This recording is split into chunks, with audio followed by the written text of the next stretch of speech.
On the way back from Lewis's funeral, my mom told me to start packing. She waited until the day before we left to tell Edie. I'm not sure if she wanted to make it easier or harder.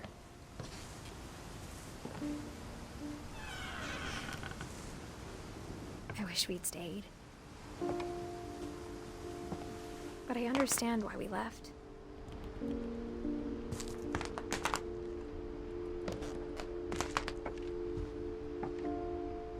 My mom ended up leaving everything behind.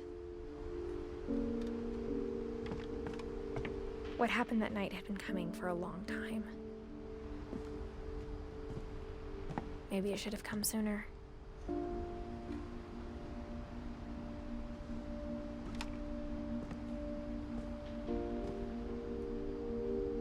But it had to end one way or another. All that's left now is to tell you about that last night.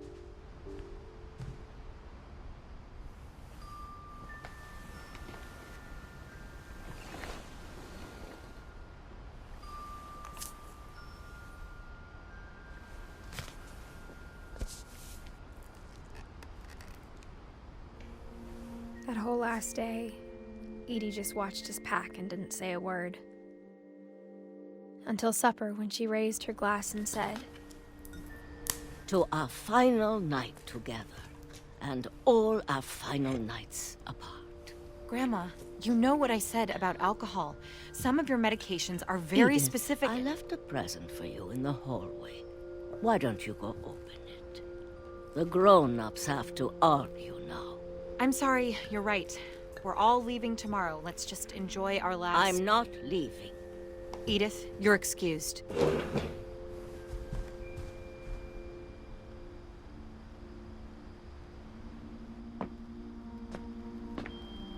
the power had been shut off that morning, but Edie always had plenty of candles. When my mom sealed the library, I don't think she knew about the other entrance. Or that Edie had a key to it.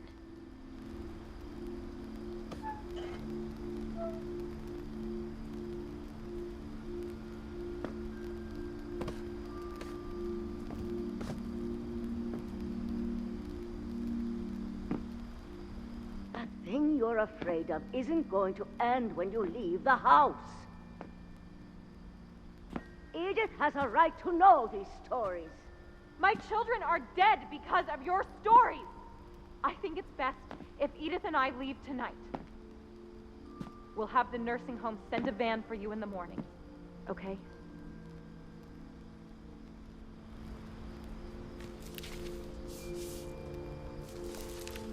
Dear Edith, there's so many stories I wish I could tell you, but there's only time for one.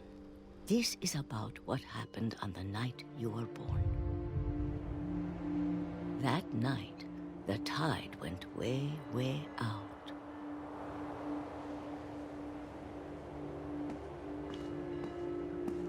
It was the first and last time I ever saw the old house aground. There'd been an earthquake out in the middle of the ocean. They called it the lowest tide in 1,000 years. God, it smelled awful. You know, I've seen that house every day of my life.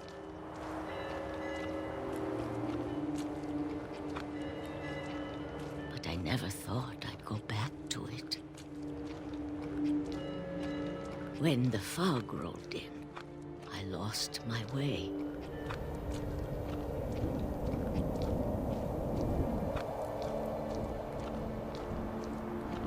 I got turned around.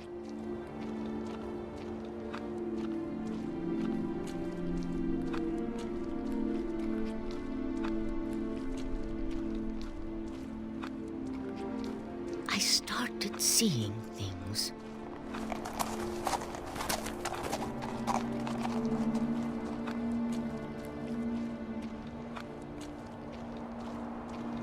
Things I'd forgotten had ever existed.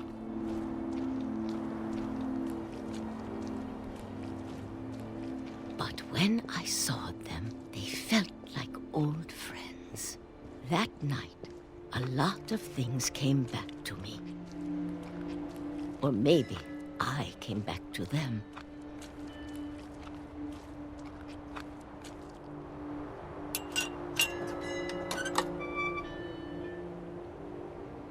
Things I can't explain, but that I need you to try and... Edith, what are you doing in here? It's mine. Edith! Mom, you're gonna rip it! Let go! I kicked and screamed, but Mom dragged me to the car.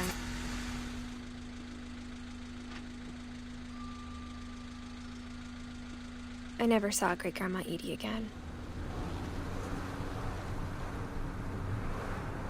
The next morning, the van came to pick her up, but she was already gone.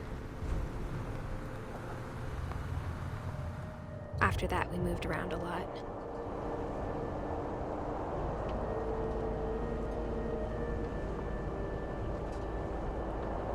We both tried to make the best of it.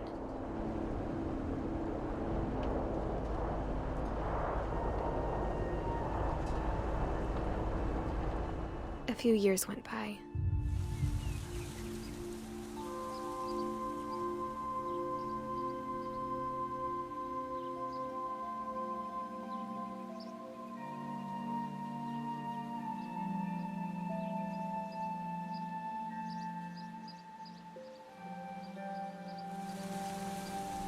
My mom didn't like to talk about it, but she started getting sick a lot. The rest happened pretty quickly.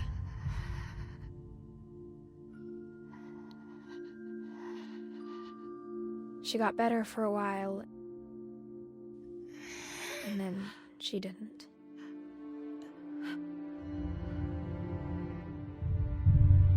And then I was alone. The last Finch left alive.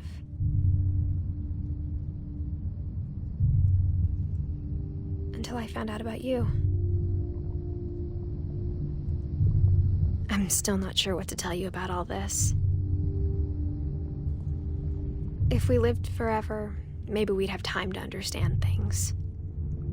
But as it is, I think the best we can do is try to open our eyes.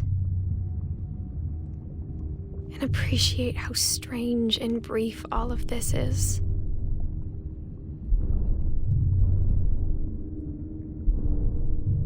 This journal was supposed to be for you.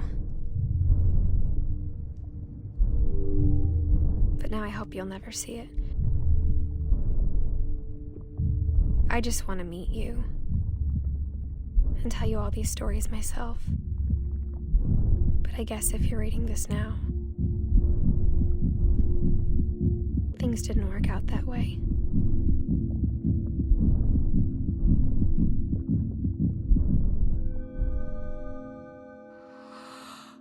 This is where your story begins. I'm sorry I won't be there to see it. It's a lot to ask, but I don't want you to be sad that I'm gone. I want you to be amazed that any of us ever had a chance to be here at all. Good luck.